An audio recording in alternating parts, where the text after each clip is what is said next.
¿Qué tal? En este video vamos a ver la norma IPC 610 y los criterios de inspección para ensambles electrónicos con componentes tipo circuito integrado que tienen pines tipo Gullwing o alas de gaviota. Acompáñenme. El contenido de este video es el siguiente. Primero, A. Desplazamiento máximo lateral. B. Desplazamiento frontal. C. Ancho mínimo de la conexión. D. Mínima longitud de la conexión. E. Altura máxima del menisco. F. Altura mínima del menisco. G. Espesor de la soldadura. Vamos a ver qué criterio. Acompáñenme. A. Desplazamiento máximo lateral. Antes de ver este criterio, necesitamos conocer un concepto muy básico. Cuando un componente está soldado, es similar a, digamos, a un pie humano, donde el pin está sentado sobre una superficie que es el pad, y pues ese pin tiene un cuerpo del componente, tiene un pie, una parte delantera, y tiene una parte trasera que es el talón, muy similar a un pie humano. Entonces también tiene un largo, que está denotado por el parámetro L, y un ancho o width del pin. Viendo esto, entonces veamos el desplazamiento máximo lateral. Es el corrimiento que puede sufrir un componente debido a problemas de diseño. Aquí tenemos un corrimiento del 10%, 20%, 40% hasta 50%. Eso se debe a problemas, como les decía, de diseño del PCB, diseño del mismo stencil para la aplicación de la pasta, o la falta de precisión en la colocación del componente sobre el PCB. Para clase 1 y clase 2 se admite máximo un 50% de desplazamiento lateral o 0.5 milímetros, mientras que para clase 3 es, para que sea aceptable, un 25% del ancho de la terminal. B. Desplazamiento máximo frontal. Ahora este similar es un desplazamiento que sufre hacia adelante el cuerpo del componente y por tanto sus pines y su conexión. Entonces este desplazamiento para clase 1 es permitido, es aceptable, siempre y cuando no viole el espacio eléctrico mínimo, o sea, interfiera con otros componentes o haga un cortocircuito hacia adelante. Pero para clase 3 no está permitido cuando L es muy pequeño, es decir, cuando L es menor que 3 veces el ancho.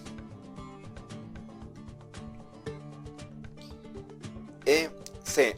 Ancho mínimo de la conexión. Obviamente si un componente sufre un desplazamiento lateral, pues esa conexión va a estar más pequeña o debilitada, por tanto ese filete o menisco pues va a tener un grosor muy pequeño. En clase 1 y clase 2 aceptable que sea el 50% de la terminal, el width, o en clase 3 el 75% del ancho de la terminal. D. Longitud mínima de la conexión. Para ver este criterio necesitamos antes conocer un concepto muy básico, que es el largo del pin. Entonces a veces se presenta que el largo del pin es muy pequeño, es menor a 3 veces el ancho del mismo pin, o se puede presentar que ese pin sea largo y esté alrededor de 3 veces el ancho del mismo pin. Entonces el criterio D, la longitud mínima de la conexión del lado, especifica esa porción de soldadura o de filete o menisco que cubre todo el lado del pin. ¿Desde dónde? Desde el talón hacia el pie, de adelante hacia atrás. Entonces aquí está el 50%, 75% de largo del pin o el 100%. ¿Cuál sería lo ideal? Para clase 1 es aceptable que ese ancho sea el mismo ancho de la terminal o 0.5 milímetros, lo que sea menor. Para clase 3 es aceptable que siempre y cuando ese largo del pin es 3 veces el ancho del mismo pin, o sea es largo, entonces esté cubierto mínimo el 75%. En cambio, si el pin es pequeño, es corto y tiene una dimensión que es menos de 3 veces el ancho del mismo pin, entonces el mojado en esa longitud de mínima de la conexión del lado debe ser el 100%. ¿Por qué? Porque obviamente es un pin muy pequeño y pues aquí no se puede admitir que el ancho sea muy pequeño porque pone en riesgo la integridad de la conexión y el ensamble. E. Altura máxima del filete.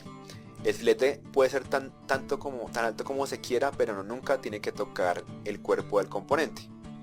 Y en cuanto a la altura mínima del filete, antes de ver eso necesitamos ver el thickness o el espesor del componente, del pin. Entonces, ¿cuál será la altura mínima? Pues la altura mínima para clase 1 es que haya una evidencia mínima de mojado o humectación con el pad, es decir que la soldadura esté completamente por debajo del pin del componente y cubra toda la superficie del pad y se evidencie que esté mojado, humectado, conectada a la soldadura, ¿cierto?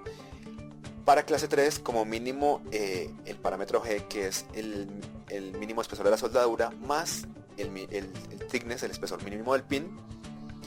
O si es muy delgadito el thickness, pues cambia el parámetro. Y para clase 3 es el mínimo espesor de la soldadura más el thickness, el espesor del pin. Entonces vamos a ver qué es el parámetro G, el espesor mínimo de la soldadura. Pues como les decía, para verlo tenemos que verlo de lado. Entonces tenemos aquí el pad, tenemos la terminal o el pin y tenemos el mojado de la soldadura. Entonces este mojado tiene que ser evidente, o sea, tiene que haber una evidencia de que esté la soldadura mojando el pad, ¿cierto? Y mojando o humectando por debajo el pin del componente. Mejor si asciende un poquitín, ¿no? Pero entonces tendríamos un mínimo mojado. En este caso pues tiene que haber una evidencia de mojado para todas las clases, ¿sí? Una mínima evidencia de un proceso adecuadamente seguido, adecuadamente soldado y una conexión como mínima íntegra y fiable. Gracias.